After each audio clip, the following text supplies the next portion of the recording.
To my viewers and subscribers, I want to forgive me. As I was saying in part one, uh, not feeling too well, doing a lot of health stuff right now. Just bear with me. So here's part two. You know, I get the fucks what they want. Hey, you see my guy still pushing through it. We got part one and part two. That's dedication.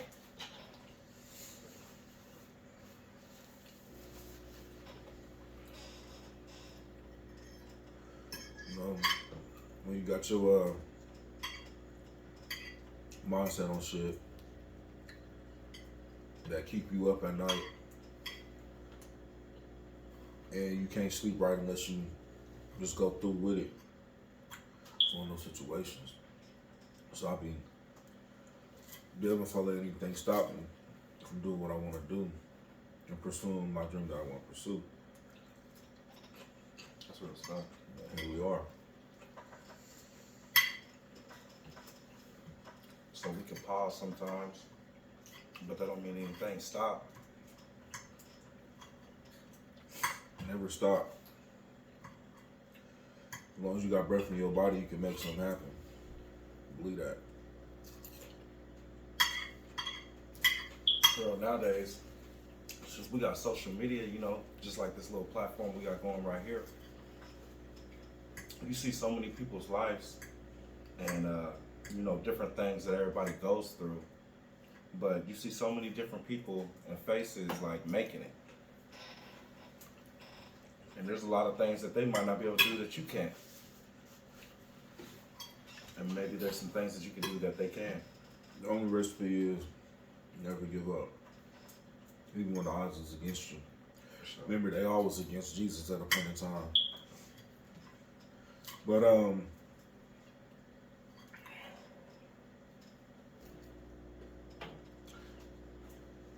if y'all need somebody to talk to, if y'all need some help out there, you feel like you can't get through with it, talk to somebody. Even if you feel like you're a burden. I have to deal with a lot of times my situation. I feel like I'm a burden to people's lives because people will put stuff on hold just to assist or accommodate my life, and that's a battle I fight every day. So before you think you're not worthy or you think you're not loved, reach out, because taking your own life ain't the way to go. And I feel like I can speak on that because there's so many times where I battle with suicide, and I would just sit there and wonder, like, who the fuck even cares if I'm alive? Why the fuck would they care if I'm dead? You know what I'm saying? Then talk to God, talk to a counselor, talk to somebody. Because there's somebody that loves you out there.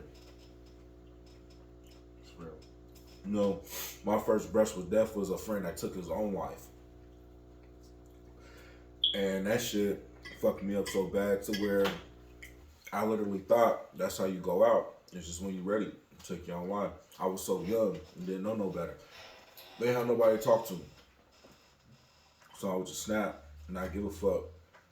And at times I would threaten to take my own life to motherfuckers just to see if a motherfucker cared to stop me from doing it. We all had them hard times, huh? And other people, reach out to your peoples. I know I'm the wrong one to be saying that because I don't reach out to nobody. Like I said, I battle a lot of shit.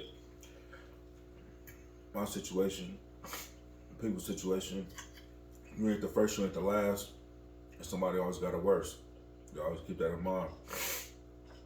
When my first situation went down and I finally came to life, those were the words my dad spoke to me.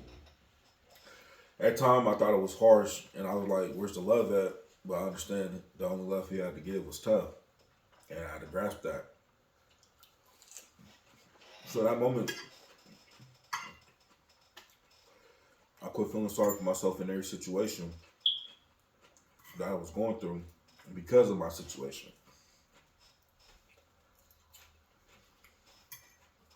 So would you say that your situation basically kind of helped you to mentally become a little bit stronger? I say, yeah, but also made me emotionalist, which means I stopped giving a fuck about other people's feelings and what they're going through and this and that. I stopped, like, I would look at people and be like, person to talk to because I got all this shit going on and I ain't got no complaints. So I'll be rough with motherfuckers and be like, shit, I really don't want to hear what you going through because you're able to move, you're able to maneuver, you're able to breathe correct. You don't have to sit. You don't need assistance. I tell motherfuckers, as long as you got breath in your body, you can make something happen. That part's definitely facts. Like I said, we just all go through our own battles, you know what I'm saying? But sometimes the battles that we go through kind of like blinds us from other things. And I feel like that happens with us all. But it's okay to reach out. You shouldn't be scared to reach out.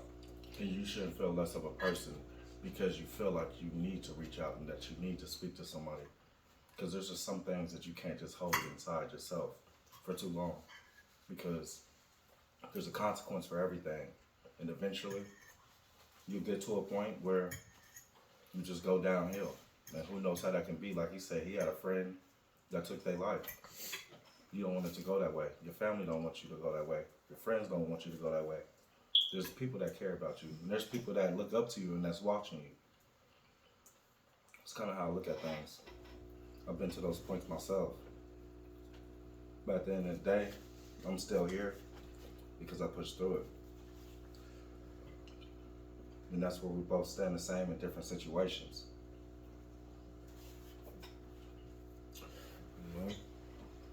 There's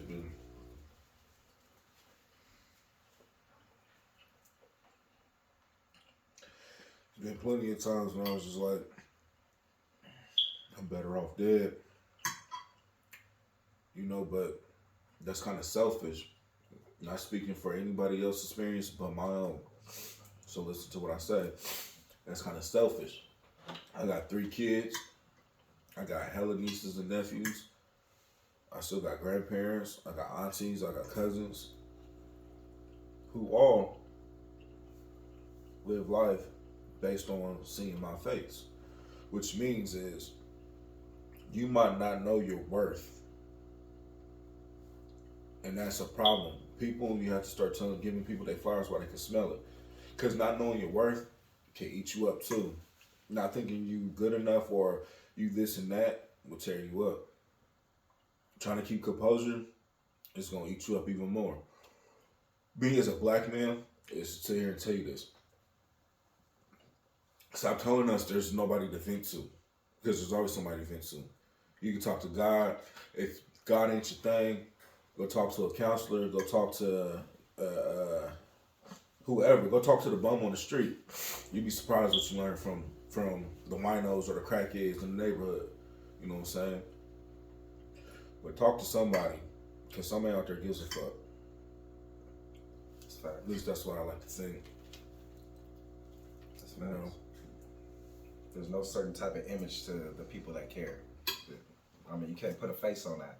Somebody care, they care. Sometimes, we just be sitting outside, and there's people that is less fortunate, like walking past or whatever. We show them that there's still compassionate people in the world. We ask them, do they need something to drink? Hey, do you want some clothes? Do you need anything? That's what I like about my homies, because they always, show good hearts to people that we have no type of, connection to besides living in this world. So that might make them, walk away smiling and feel a whole different way from what they woke up feeling. Like, it's just no point. That's what you call hope. Man.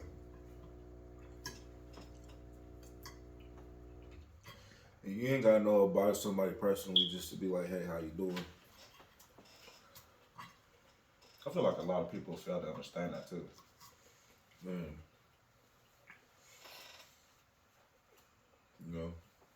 Me growing up, I used to ride the bus a lot. Running the bus, you meet a whole lot of different type of people. A whole lot. And you'd be surprised what you learn. That's why you never judge a book by its cover. Common sense will tell you if it's nonsense or not. You know what I'm saying? But for the most part, some people just need somebody to talk to. Even if they is loony. They still need somebody. That's true. I think it's so Even though I have my personal opinions about it, I think it's so fucked up that a person is willing to take their life just because they might not feel love, they might not seek the type of love, or they might not get the type of love that you're seeking. They don't know how to talk to people. People might shut them out. You just might be talking to the wrong type of people. But there's always somebody to listen. That's for real. And I feel like it's good that we're talking about that just because I don't feel like some people hear it enough. Sometimes, yeah, it's all the way around them, but it's just not the right word sometimes. But then, boom, you press this button, you press play, and this is the subject we are. You guys, let us know. Do you understand what we're saying? Do you feel this? Do you take the time to try to show compassion to people? Do you take the time to remember moments where you needed that compassion and it was just like the littlest the littlest thing, like somebody saying hi, somebody asking how your day is, somebody asking you if you need anything. A lot of little things like that actually do matter. That sounds messed up because when I was younger, I know there's a lot of jokes about like crackheads and stuff like that, but what kind of makes you mature is as you grow up, you see that, of course, they was once you. Like they was once going to the same school you went to. They was once maybe in the same crowds that you were in, but something caused them to fall off. And people that we went to school with, we've seen some people fall off and become those people in the streets that, we looked at and laughed at. And there's a bigger story behind them. My bigger story. When I see, not even just homeless people, when I see kids in the neighborhood, I never reject them because you don't know what their lifestyle is.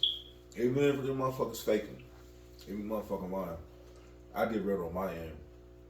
You know what I'm saying? I would want somebody to lend a helping hand out to me.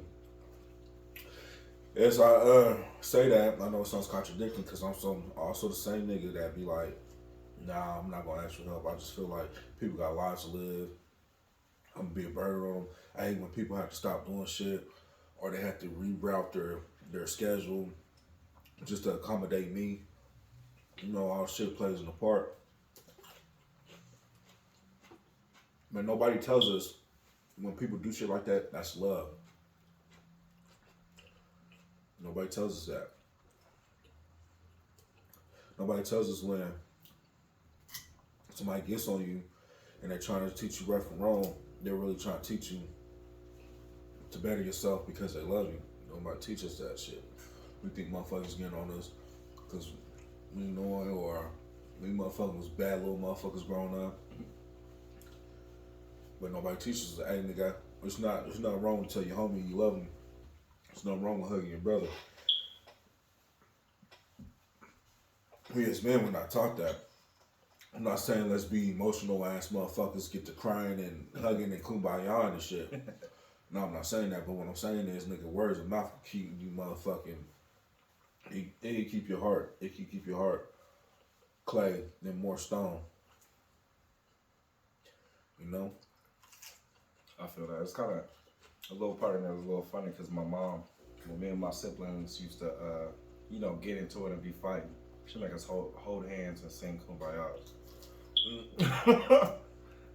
Yeah, I didn't really like doing all that, but like I say, today, like I'm thankful for the discipline that I did get. Before I might have been super mad about it.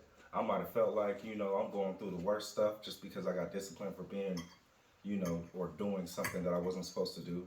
But I look back at it today and I'm like, man, I could have went down a whole different path. Most definitely. My mom ain't make us hold hands or nothing like that, kumbaya, because I've been busting somebody's knuckle. But we definitely got discipline. And if it weren't for discipline, we'd probably be some rowdy ass fucking kids. Well, all my mom's kids have been to college. None of my mom's kids have babies in high school. I'm not taking that or judging anybody for that. I'm just stating the facts. I mean, that definitely is something to say because, I mean, it's kind of like a normal thing now. To be pregnant in high school. Yeah. I mean, Yeah. so much there was. I mean, y'all seen pregnant at 16. Man, they glorify that shit. Yeah. And like you said, it's not that there's any judgment towards or anything like that, but it should be better than that, you know. Like I don't even remember having I don't even know if they had any like sex ed talks with us like that for real. Yeah, freshman year gym class they had sex ed talk with me, but I remember that Mr. Hodgson, he guy, he talked. So what AIDS and herpes and syphilis and all that shit look like.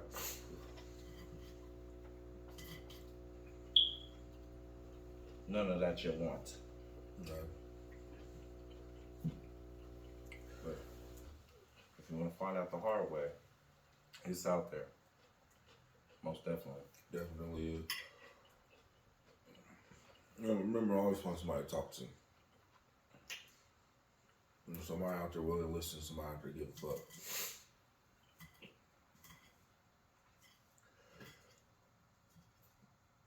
I'll tell you from there that about all types of shit. I feel like it's actually embraced a lot more, mental health. You hear a lot more about it nowadays. I don't know if it's just because we have a platform for people to speak and the world to hear it. But I mean, even some of the music, if you listen to it, you know, they're talking about, you know, how they had some struggles mentally, but they made it through it. You know, basically trying to get you to motivate yourself to say, look, they did it, and look where they made it to. Because it's fully capable. You're fully capable of making it through whatever you're going through. You just can't look down at yourself just because that's how you're feeling, and then you feel like you're alone in that because everybody's been there. Some worse than others, but everybody's been there. Yeah, one thing you can't do is feel sorry for yourself. If you get out that mind frame and feel sorry for yourself, the battle is just halfway won. You know? That's true. There's gonna be some times you break down and cry. There's gonna be times where you snap. There's gonna be times where you just feel like you have nothing in control.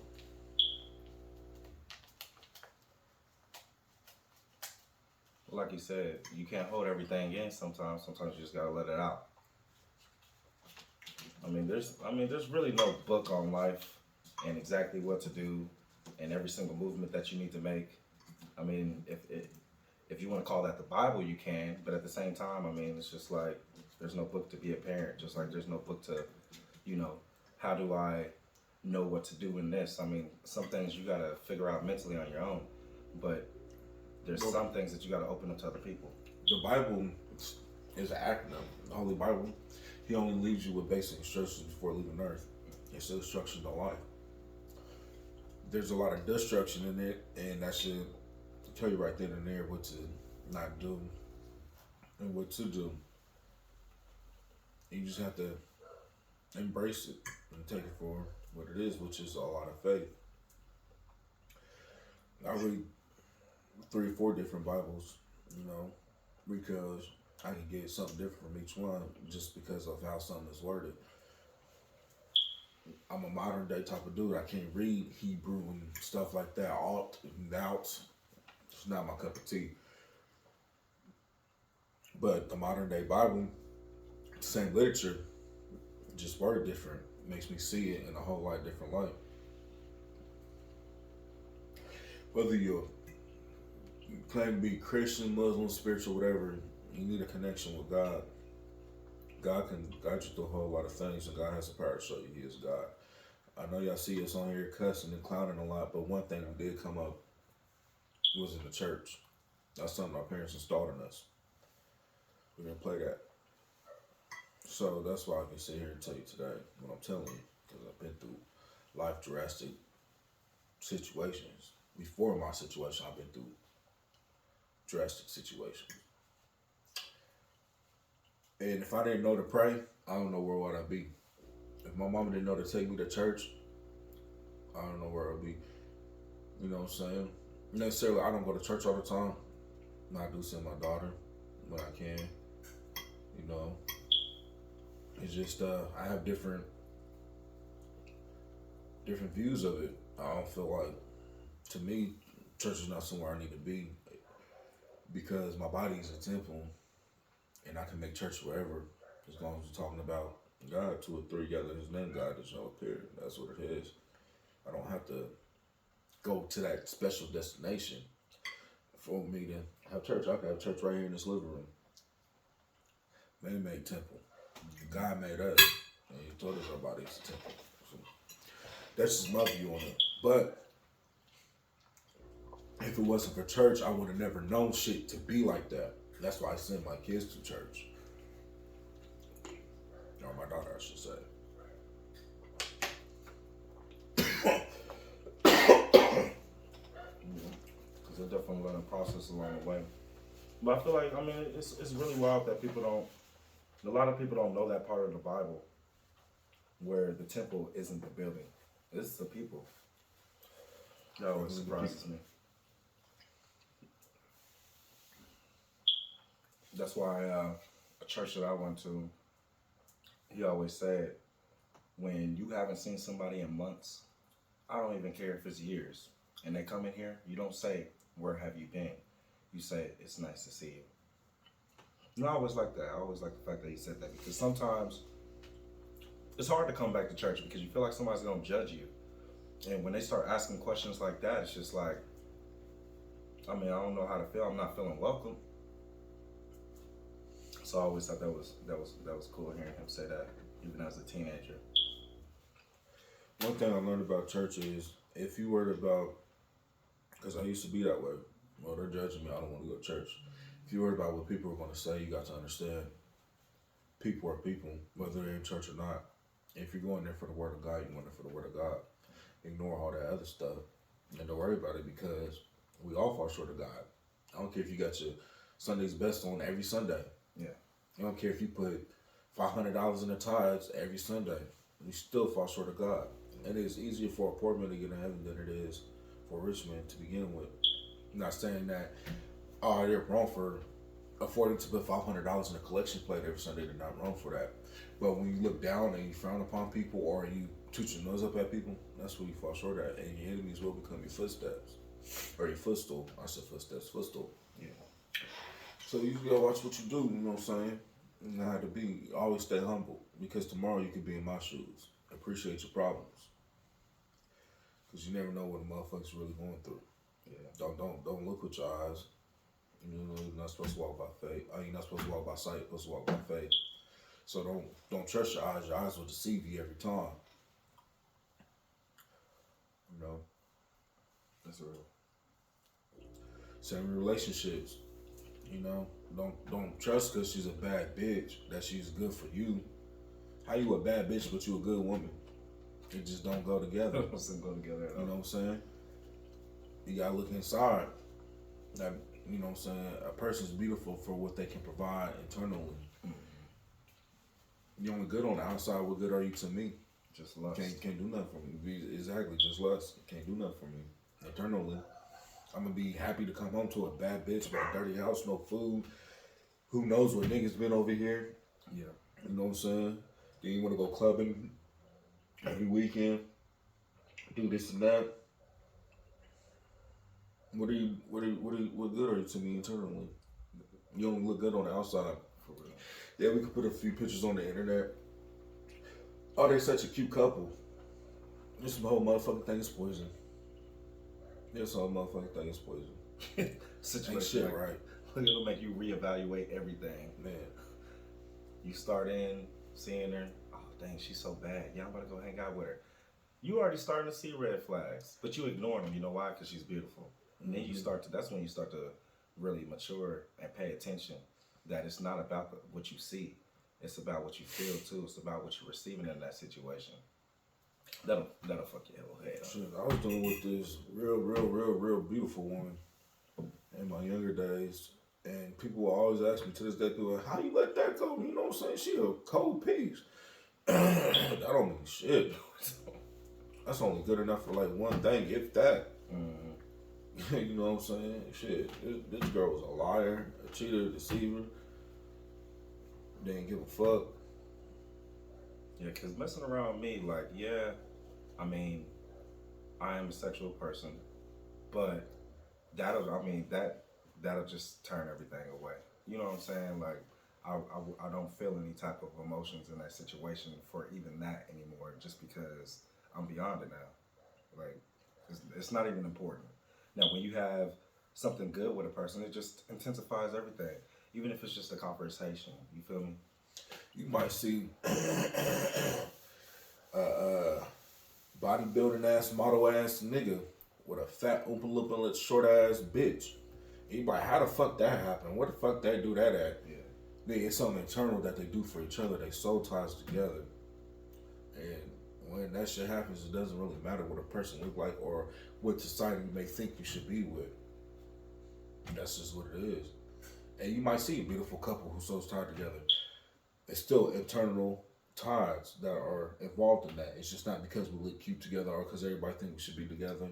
This and that. You're not gonna stand up for too long on that. That shit. You learned that shit in middle school. How many times I ain't dated somebody just because somebody else said we look good together, or they push us two together at a school dance? Mm-hmm. You don't even really want to be with that person. It's just how shit be working out. Or like somebody just because everybody else like them. Man, That's not for me. Not at all. You know what I'm saying? Growing up, high school, you trying to get your hormones out the way. Middle school, you trying to get your hormones out the way. And you hear a girl giving it up, you gonna talk sweet to that girl because you hear she's giving it up. You don't really want that girl. Or it might be vice versa. You might, the dude might be blessed. He might be ugly as fuck to you, but because he's blessed, you gonna want to give it up to that nigga. There's no value in that. There's no internal ties to that. Then look, you stuck because you got pregnant by an ugly nigga. Yeah. You know, your baby look like critters and fritters and gremlins and shits. You know what I'm saying? Think about shit like that. You know, most people don't even talk about that. They talk about the having a ugly baby mama. Yeah, man, I be down. I mean, don't get me wrong. I got one baby mama out there that's like, what you thinking? You know. But the other ones, you know what I'm saying? The other ones was like, I did pretty good on it. I did a pretty good job on picking my baby mamas. I can't say anything about baby mama. That's just looking on it. Internal wise, boy, they gave me a run for my money. They was doing the most. By then, I was hit to the game. So I was like, shit, we gonna play it all the way up, pimpin'. Yeah. I mean, plus kind of like, you know how I hear from people. It's a whole different thing when somebody turns into your baby daddy or your baby mama. There's a whole different type of energy right there. There's a lot of things that maybe you said you wasn't going to deal with, that it changes. And I can't say I fully understand that because I haven't been in that situation. So, I mean, how do y'all feel about that? Do y'all feel like that makes big changes in y'all's situation? Does that make you open to accept some things? I don't know. I learned from my first baby mama, never settle. Never fucking settle. And I say that because there's a lot of things that I wouldn't deal with as a man, but I was willing to deal with just to be with her. And I was like, that's not even fucking me, bro. That's not even who I am by myself. Yeah. So instead of learning to pull away, I just waited till shit got bad. And that was my mistake. I should made that decision a long time ago before shit got bad. That this ain't gonna work out because you're not who I want you to be. And there ain't nothing wrong with having somebody who you want you to be, because I'm not gonna lower my standards or settle. Because if I'm gonna be with somebody, that's the rest of my life. You have to be what I want you to be, and vice versa. I have to be what you want me to be. And if it just don't work out, just don't work out. I'm not here to change you. I need you already to be prepared when I meet you. You know, this is basically one of those things where y'all just gotta meet in the middle on things. Like, ain't nobody gonna be 100% for you, but you know, where there's differences that you didn't really expect to have, you guys will work along those differences. You know what I'm saying? I feel people could be 100% for you. It's just, are you willing to deal with those flaws that they have? Yeah. You know, if you 100% for me, your flaws is not gonna matter. Yeah, we might talk shit about it from time to time.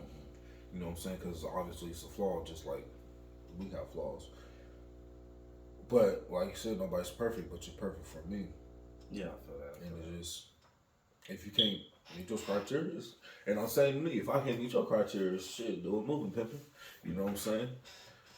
You don't want to settle. You want to be happy. Even when you ain't happy, you want to feel happy. You still want to feel love. Because you ain't always going to be happy in a relationship, marriage, and all that shit. You ain't always going to be happy. But through being unhappy, do I still feel love? Do I still feel like this person cares for me? Do I still feel like this person will fight to the end for what we have built or building? And if you don't feel that way, it might hurt to do a movie, but it's gonna hurt even worse if you wait. It's gonna hurt even worse. Just invest in more time. That's just more wasted. Feelings, more emotions. That's just gonna tear your ass up, or you gonna fuck around and tear somebody up. And I feel like, do you feel like that's pretty normal nowadays? What? I don't know if that's like a thing that's always been the case, but everybody kind of like stalls on that.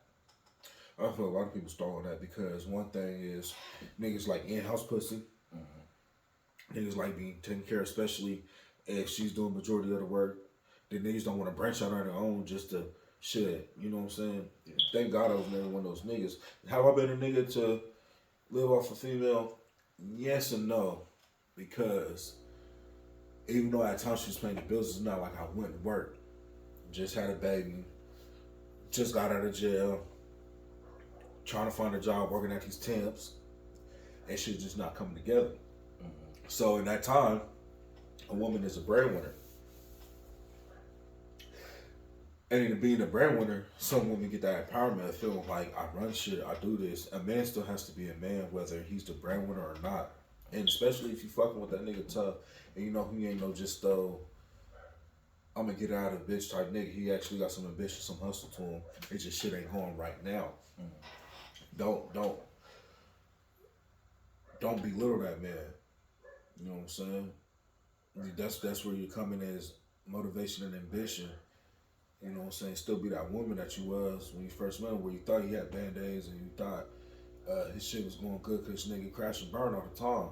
Yeah. But it's up to a woman, you know what I'm saying, at times to pick up the slack. That's why women are backbone or, you know what I'm saying, the foundation of the empire. Like, too many niggas out here that got something good going in their life and it's building real good, they got a woman behind them. They got a woman in their life. That is true. That handle and maintain stuff that you don't see. You know? I feel like it goes both ways too. We be keeping women afloat too. Like even if they go both ways. We help them to get past, you know, hard days and stuff like that, motivate them to keep on going. Then you belittle a female, you know what I'm saying? If it's vice versa, niggas do it too. Bitch, you don't run shit, you get your shit and get out. Why the fuck would you put that type of discomfort in somebody, but you want them to be comfortable with you? Yeah. You know what I'm saying? Like my first baby mama, the last apartment we lived in, I never unpacked my clothes from my bags. I just kept them in there because we was so fucked up that I got kicked out so many times that I was like, I'm just already ready to get put out. I don't have to unpack my clothes and pack them up. My clothes are gonna stay in this bag. You know, that was a couple arguments for a long time. Why don't you just put your stuff up? Well, I can't get comfortable with you. You took me out of my comfort zone so many fucking times. Yeah. I've been there. I did that. Yeah, you know what I'm saying? I didn't know nobody else did that before. Oh, yeah, I do. Sure. Then when she see me, like, down the road and my shit got together, and I'm driving a nice whip, I'm living in a nice crib, I'm doing my thug thizzle, she wants a piece of what she felt she deserved. You don't deserve it. You can stick around for shit. Yeah. You can't be little and kicking it out, vice versa. Niggas will do that to a bitch. You gotta earn that. Trying to get on their shit. Yeah, you gotta earn that. And if you didn't stay the whole ride, then can't be popping back up. I understand some situations if, you know, somebody's giving you the time to do something and it just don't seem like you're making any movement, you know. They might leave and y'all might meet back up and your head's right. I done seen that happen, but a lot of people, they just really take advantage. You don't want to do that. I'm definitely not gonna fuck with you. I've done this before, so I can say this. I'm definitely not gonna fuck with you if years later my head's right and I'm in a space where you once saw me I could be at, and you try to come back in my life. I actually done shit like that. Yeah. And I'll just here to tell you, that shit ain't worth it either. Because if a motherfucker can't fuck with you while you down, then they definitely shouldn't fuck with you while you up. Yeah. I mean, they didn't earn it, you know. But I do thank them because the belittle you gave me, instead of feeling sorry for myself, I took that emotion and put it into a hustle to motivate me where you should have been motivating me at. Have my own ambition, you know what I'm saying? Sometimes it takes stuff like that. But when you take your emotion and put it to your hustle, and they see you shining how you're supposed to be shining, they want that piece back. You can't get that piece back. You gave it away. Yeah. You know, I've been there where, you know, I'm sitting over there. I'm not working at the best job, you know, and it's not even, you know, it was just a place to get some money. And they're talking about me. My own girlfriend at the time, you know, this is years ago. But it's just like, geez, hold on, I just got us a place. I've been saving up this money. I'm working all these hours, and I got you in my ear telling me how I'll never be good enough because of where I'm working. But you don't see the motivation that I have that will help me to succeed to better, you know? So then, as you said, years later, I'm working at a better job, and they trying to hang out and stuff. And it's just like, I mean, that's cool, but I hope you don't think that's gonna lead to anything because I don't look at you like fucking. that. Shit else but fucking. Look, it ain't about to lead to nothing because it's not that I'm looking at you like you're below me, but yo, you wasn't You're around behind me. me. Yeah, you're in my past, so you look bad. You're behind me. Behind me. You're lucky No to even be disrespect. sitting by me if you know we're in that situation and you left me hanging like that. Yeah. But it'd be like that. Some people only just run towards things when it's shining. As soon as it's dull, they run to the next thing that's shining. Yeah, one thing I learned is hurt people, but what you have to learn is you gotta hurt the right person. Me being hurt allowed me to hurt any female that came in my path because the one person I did love, the one I was sticking out for, the one I went through everything for, you know what I'm saying, hurt me the worst. So if this bitch can hurt me, and this is somebody been in tune with, in love with, shared dream with, pillow talk with, business plans, and had all this focused on, to turn around and hurt me, you could do the same. So I'm gonna hurt you before you can hurt me, and that's the mentality I always had. And I learned I had to stop that because some people don't deserve that. Some people are genuine, but I never gave them a chance to be genuine because my head was full of hurt. And before you hurt me, I'm going to hurt you. I used to tell my homies all the time, nigga, you better cheat just in case, my nigga. Shit, I don't know, tell them what that bitch out here doing. And sometimes really bitch ain't out here doing nothing. A bitch really be at home. A bitch really be at work. But because your previous relationships, oh nah, you ain't hearing none of that. Yeah. You know what I'm saying? So I'm gonna go and do my dirt. Because when it comes out that you did dirt, you can't hurt my heart because I already did my dirt. Yeah. And it's fucked up to think that way, but that's how I was thinking for a long fucking time. A long time. They're really trying to make that an okay thing nowadays. Yeah, and it's not okay. It's really not. Because, bitch, you heard me off of some other nigga. But it's been done before. You know what I'm saying? Niggas pay for other niggas' mistakes. You know? Is that some dogs?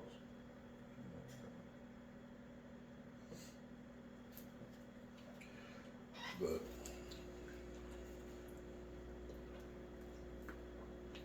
Yeah, that's some real stuff. I don't want no bad bitch. I want a wholesome female. You know what I'm saying?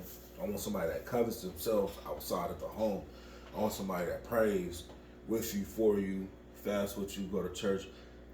They might not necessarily believe in the same, like, one of the girls I deal with, they're Catholic. That's cool, copacetic. But she still prays for me. Yeah. We still pray together. If we're going fast, we fast together. We read the Bible together. Yeah, she uses a different type of lingo than I do, but we still connect. Yeah. You know what I'm saying?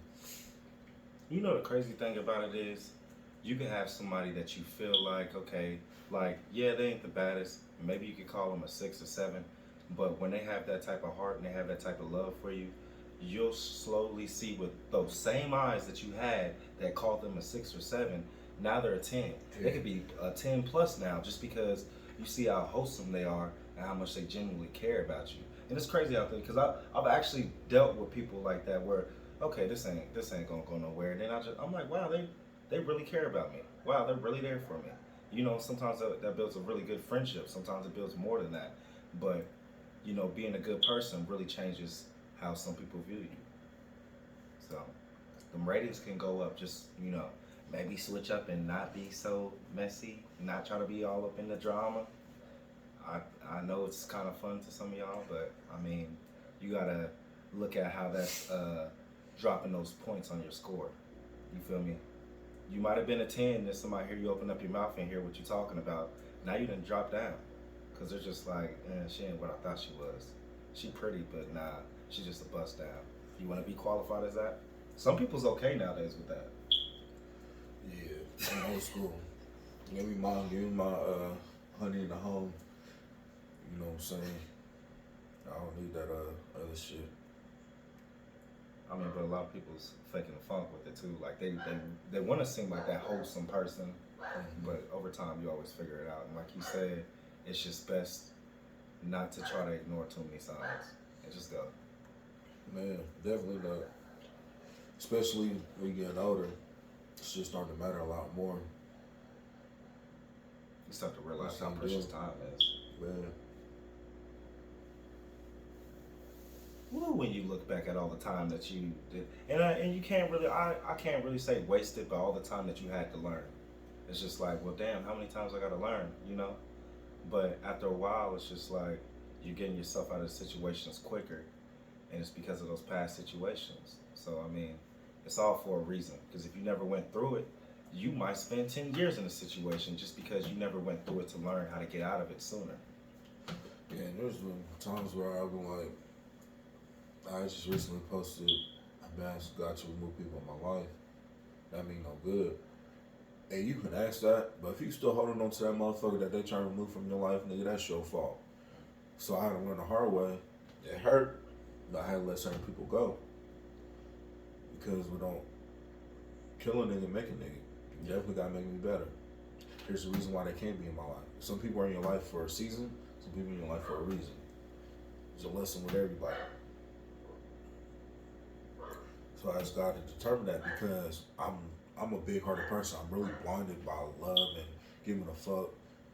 You know what I'm saying? There's a lot of shit. Worldly shit I don't give a fuck about. World coming to the end, wars and tornadoes, that shit don't bother me. But helping somebody out, making sure you see a brighter day, making it through a rainy night, shit like that. Open up your home to people or feeding some motherfuckers. That's where my heart becomes big at. You gotta watch that shit. Yeah. Then we gotta watch that shit. The motherfuckers will take advantage of that shit. Yeah. They definitely will. I mean, just because somebody somebody's bad for you or a situation's bad for you or whatever, doesn't mean that it's not gonna hurt you. Like you said, like I know that you ain't no good for me, but it hurts me to have to leave you, and that's why people be trapped in these situations, and that's why people settle. But I mean, once you really feel that happiness, you'll know all that's not even worth it. You know. Yeah, you gotta learn to love yourself first. Mm-hmm. Learn to love yourself first. You go miserable trying to love somebody else or prove that your love is real, genuine. You don't have to do that. You know, love is a two-way street. It can hurt and it can heal. You know, some motherfuckers out here are addicted to the pain. Yeah, I'm a victim of that. I was just in some type of pain. It was like shit. I mean, sometimes that's how some people define love. It's just like, well, this is what I went through. I thought that this is how somebody treats you that loves you. So they pick up that trait and they pass it on to the next person. Or before they pass it on to the next person, that other person out. Because they're like, yo, you tripping. What is this? Like, what are you doing right now?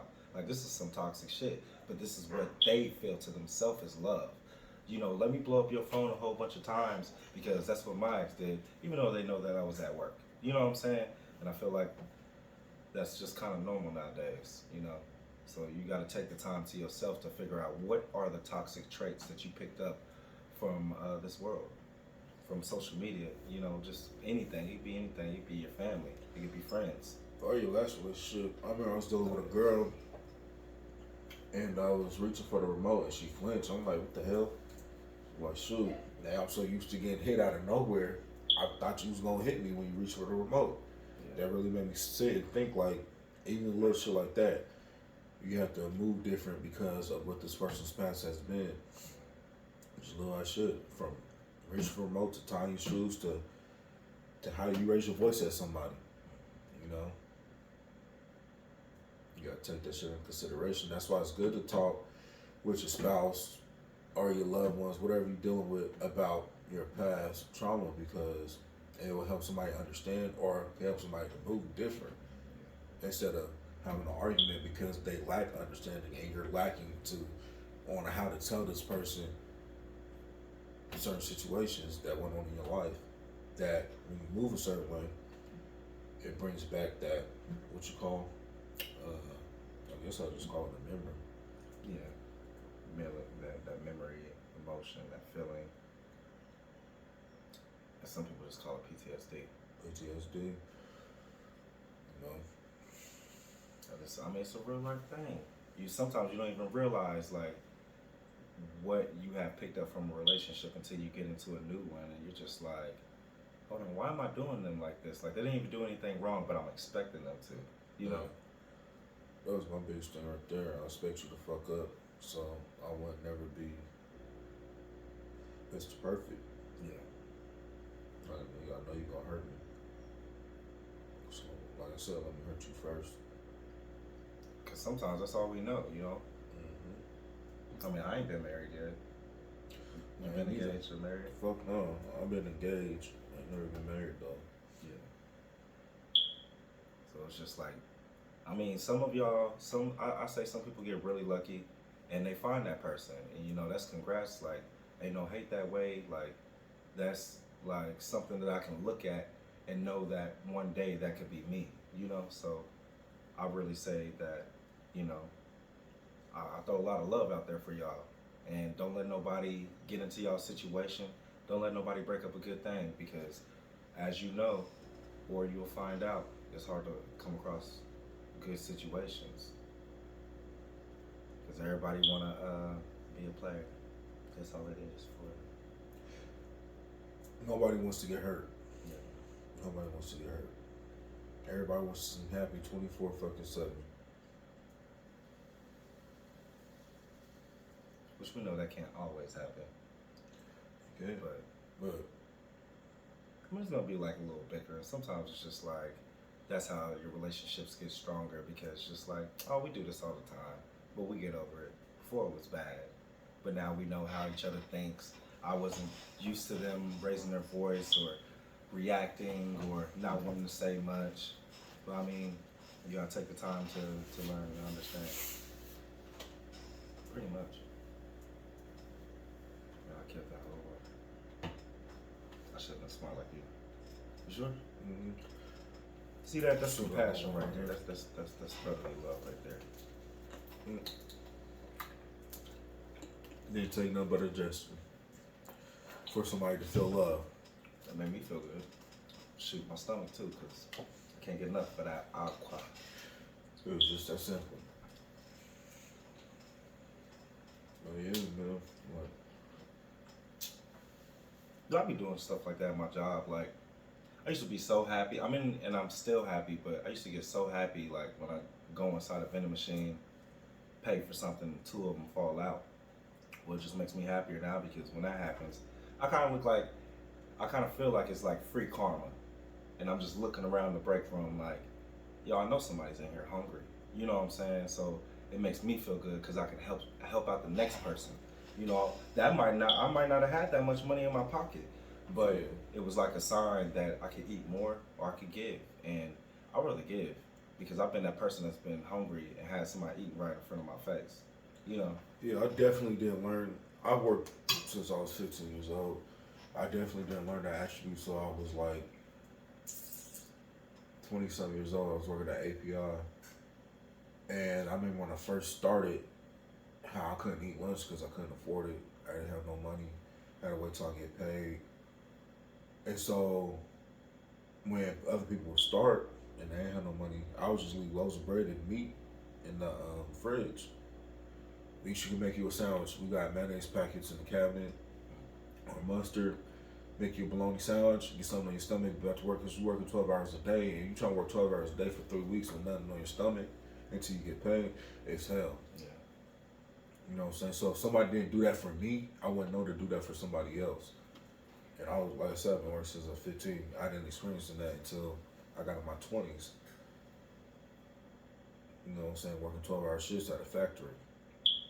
That stuff's rough. Y'all Real know it. rough. Look, he always keeps a job. He always has a hustle. That's one thing about you. It doesn't matter what job you switch from. Like, you're gonna be at a job. You got to. I make it. I mean, that's kind of how we was raised. If we want anything, we gotta go and get it ourselves. I'm not saying sometimes we didn't get some things from other people, but we definitely have to work to get where we are and get what we wanted. So we kind of live by that today. Even if it's not for us, sometimes you're not even working for yourself. Hell yeah. I feel that, most definitely. Sometimes you don't work for yourself. Because for the longest, I didn't work for myself. Yeah. I was working to provide for a home filled with siblings and a parent. You know? And that's a good feeling, though. I mean, it's rough, especially at a young age. But I mean, when you look back, it's kind of like, I'm kind of glad that I was able to help. But yeah, but at the time, it was a fucked up feeling because you see motherfuckers you work with a few of your schoolmates, and I worked with a few of my schoolmates. They get to blow their checks. Me, that check's going straight to bills. yeah. You know what I'm saying? I didn't get to experience having fun like that because mama needed help, and I ain't the type of nigga to sit there and let my mama show up and cry over bills. You know what I'm saying? So I did what I had to do. And that's what a lot of people just was doing stuff so they could have nice kicks and buy a whip or the nicest clothes when you go to school. There was times where I didn't have first day school clothes. I wore the same shoes for 2 or 3 years in a row. My feet constantly grew. I'm busting out the seams, my shoes be talking. I'm putting black tape around my shoes. You know what I'm saying? So that what comes that is motherfuckers talking shit. Comes that, you gotta beat somebody's ass. Comes that, you can suspend it. After that, you get your ass beat at home for getting in trouble at school. It's crazy how that whole circle works. Yeah, and it's fucked up. So when that circle continues to keep working like that,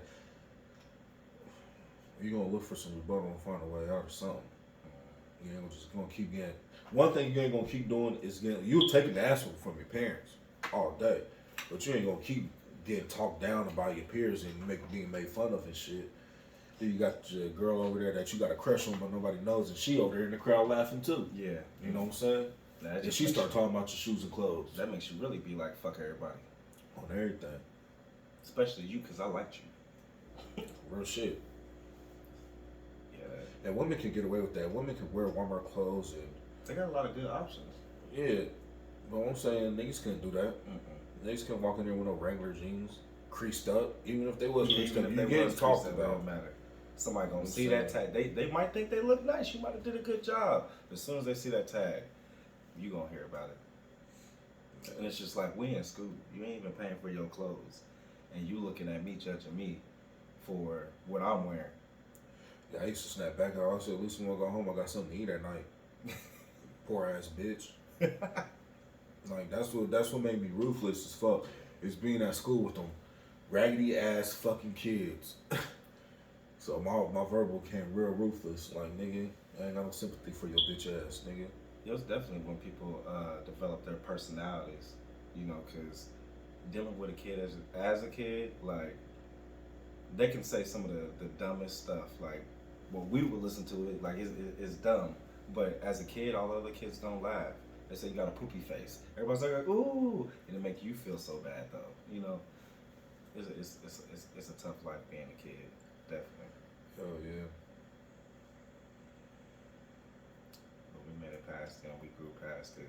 And now we're on a whole another thing. Now you can't say shit. But it still make me feel bad, because I know I was scrolling down Facebook yesterday, and the girl was basically making a public service. Now, actually, I've seen several posts, but this girl was making a public service announcement about her daughter being picked on. Like, I've been hearing lately a lot of kids, which I know it's been going on, but like a lot of people have been posting about their kids being picked on, and like it's crazy because they're turning to social media, because when you go and you try to help your child to confine into the school system that you're paying for, and they don't even do anything. So what else is there to do? And that's when you start getting kids being ruthless. That's when you start getting kids that's taking their life. And I mean, it's a whole. Next thing you know, somebody gets stabbed at school. Exactly. You know what I'm saying? And they're looking at the kid that stabbed them like, wow, they're crazy. But did you understand what happened with them? Did you understand what other kids were doing? Exactly. Like, motherfuckers' schools be getting shot up and shit. Yeah. Motherfuckers don't understand. I remember it was a summer camp, and this motherfucker stay getting picked on. That motherfuckers chased him home. And you know that bridge by B and SF, you know, going to Oakland, but you go the other way out, so you go towards the what's that place called? The fucking recycle center. That nigga jumped off that shit because the motherfucker was chasing him home and talking shit about him. He said fucking turned and jumped. Yeah. You know what I'm saying? Shit like that. I ain't never been a motherfucker to make fun of somebody's shit because I was a motherfucker that didn't have shit. Exactly. You know, I didn't cover the whole shoe with whiteout. To my eyes, it looks good because it's something different, which I know, you know, it's fucked up, but at the same time, it looked new to me. You know, I took the time to do that because I didn't have anything to purchase any new shoes. Yeah, I mean, it's kind of crazy what you do when you don't have anything. Like, sometimes it's very resourceful because people that's always had things, when they get into a situation, they don't have no money, they don't know how to go to the cabinets and just put stuff together and, you know, turn a few cans into several meals for, you know, 3, 4, 5 people. They don't know how that is. They're just gonna look at you crazy like, what are you doing? You know? But Surviving. Exactly. Yeah, sure. Just and shoot, that's the one lesson that you learn in this world. You're always going to have to find different ways to survive this world. It don't matter how good you living. Somebody gonna hate on you because of that. yeah, so most of the people that was talking bad about me, they had it worse than I did at home. I'm like, bro, you don't even have running water, cuz. Your dad took the carpet out your house for some fucking crack smoke. Goddamn. And you worried about what type of shoes I got on my feet, nigga? Yeah. Then you sleeping here with your coat on because there's no heat in the crib. I see why you talk the way you talk now. And that was a situation I dealt with, like, you know what I'm saying, in high school. And so that made me realize some people talk about other people's situation because their situation at home is fucked. Yeah. So they kind of try to take, even though nobody might not know about it, they try to take that light off of them if there is a chance of other people finding out and put on somebody else. When y'all could just like team up and be able to, you know, have a friend that understands what you're going through because they're going through something almost the same. Yeah, I had a homeboy named Samaja. Ain't no telling where that man is at now. But he used to get beat for asking for food at his house. So school come around, you know what I'm saying? School ending. He's spazzing. He's trying to do something. He hitting the teacher head with a rock or something, or throwing the desk at the teacher so he gets sent to juvie. Yeah. Because juvie you gonna eat. At home he ain't gonna eat. Yeah. You know what I'm saying? And that's how he looked at life. And it sucks that you're this young looking at life like, if I go to jail, I'll be taken care of. Because I don't have nothing at home. Yeah. You know, I felt so bad for that man for years, but I mean, you gotta learn how to work your way out that situation. But I mean, yeah, it's a tough one. You can get trapped in that. Everybody knows somebody that's all they know is just going in and out of jail. But when you gotta go to jail just so you can eat, that's some old shit right there. Yeah. Yeah, that's crazy. I mean, I know we grew up with bumps. They go to jail so they can stay warm during the winter time and shit like that. You know, experience shit like that. But a motherfucking kid going to juvie just so he can eat during the summertime. That's sad. It's sad.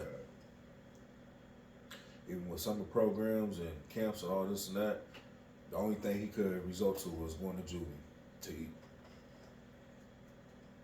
Yeah, the world shouldn't really be like that, but I mean, it is. And shoot, it's not only grown people that we help out. I remember I was at the store and this was actually last summer, but I was at the store and these kids was in there.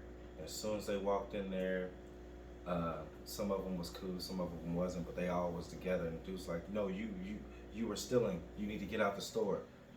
And it was just like, we just want something to drink. We're thirsty, and he told them all to leave. So everything that they had picked up, I went and got it for them, and then I brought it to them outside.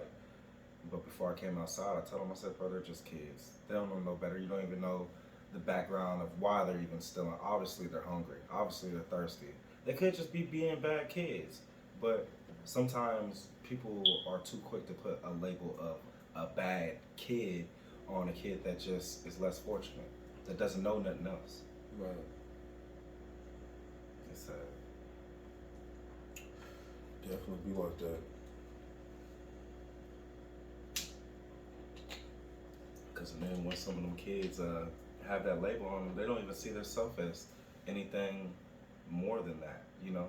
Because, wow, you didn't even take the time to understand or even try to help, but I'm just a bad kid. Okay, I'll be that because it's the only thing that's helping me to survive. Yeah, these kids in this neighborhood, they got it bad. Like some of them do. You know what I'm saying? Some of them, their parents kicked them out the house just so they could do their dope and shit. You know what I'm saying? Or they just too high to even know where their kids is at. Then they gotta go up, wake up the next morning, go to school with all that on their head. I ain't been bathed. I ain't had no meal to eat. Clothes ain't being washed because parents is doing what they want to do. You know what I'm saying? Some of these kids around here got it real fucked up. Mm-hmm. And all they know is the outside world. So when they go to the outside world and they get rejected by the outside world, they say fuck it all because they were getting rejected at home, they were rejected on the streets. That's why, you know what I'm saying? If I do what I can for a motherfucker. Never let a motherfucker take advantage of me, but I do what I can for a motherfucker because you never know what that person has just been through, came from. This dude was walking down the street, he was like, "Man, I just need somewhere to sit down." I sit down on the porch. He had so much shit to say, I mean, he didn't really have to talk, just let him vent. Mm-hmm. And that's all he needed. Sometimes that's all that nigga needed. He was happy. Yeah, happy as hell. I'm good. Boy, shit. There's been a lot of people that we grew up at. We built like a temporary relationship, and I can't even say it's temporary because like I think that particular guy that he's talking about, he came back around like months later and he asked us did we need anything, you know. So that's always good to see that people don't just take advantage because that person where you give them $1 and every single time they see you, all they see is a money sign. So you got $1, they're gonna ask you about your day. You got $1, and then there's those people that truly appreciate it. Definitely. They're out there.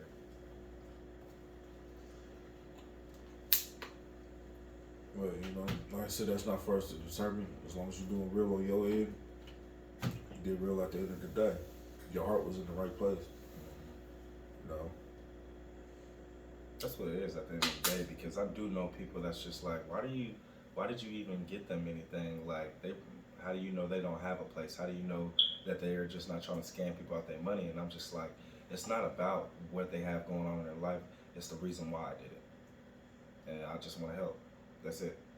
If they go out and go get a bottle, if they go out and get some drugs, I mean, that's the decision that they're going to have to learn from, because that's part of the reason why they're where they're at. But other than that, I just want to know that I did what I could to help, because when I was in that situation, it kind of sucks when, ain't nobody there. I've been fortunate to always kind of have, people there. But, I mean, I don't think it's hard to really say that, it's hard not to have people there. So I'll try to help where I can.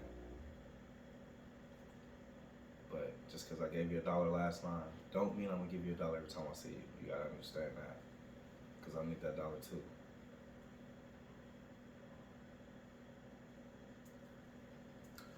Yeah, but I always have it to give.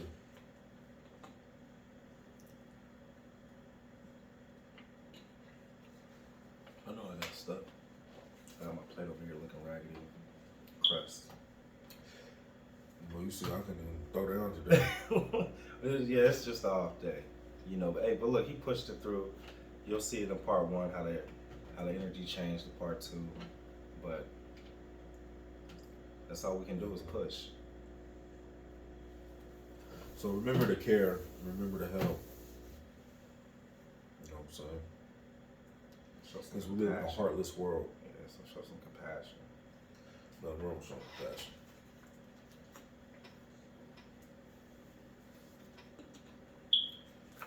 Don't have to know somebody to lend a helping hand. But yeah. Don't worry about what the next person does. Let yourself do it genuinely. If that's how you feel, then I mean, do it. Don't worry about who's gonna look at you and be like, "Why you did that or this." Doesn't matter. It's your choice. That's how I look at it. Be yourself. Sure. Got to. At least we got leftovers. Definitely got leftovers. Definitely do. And there's still some crawfish.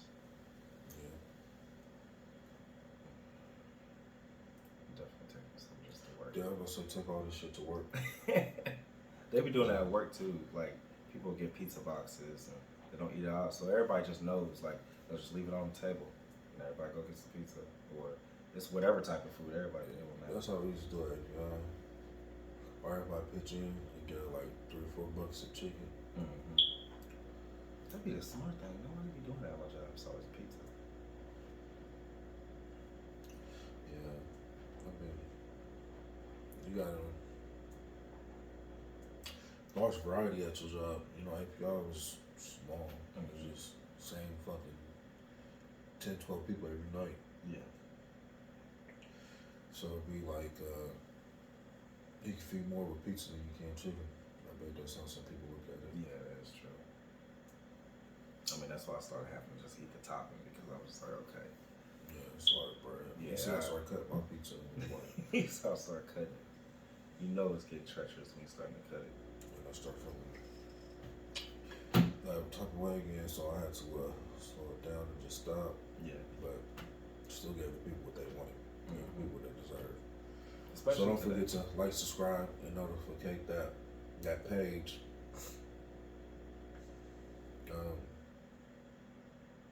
I know I was supposed to have the shirts here at the end of the last month, but we had to.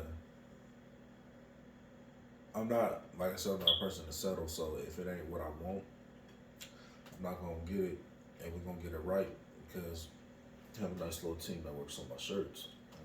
So we finally got it right. So they should be here this month. Guarantee they be here this month because we got the design down packed, the colors down packed, the fonts down packed, and the type of shirt it can go on. You know what I'm saying? Y'all might not think that matters, but type of shirts you use do matter. Some shirts are expensive, some shirts are cheap. But it matters how that material attaches to the other material. It has to be one. And if it ain't what I want, I'm not gonna get it because I'll be damned if I settle. And the person that I work with on my shirts, they understand that fully. So that's why we worked hard to do what we do. You know. But y'all gonna see that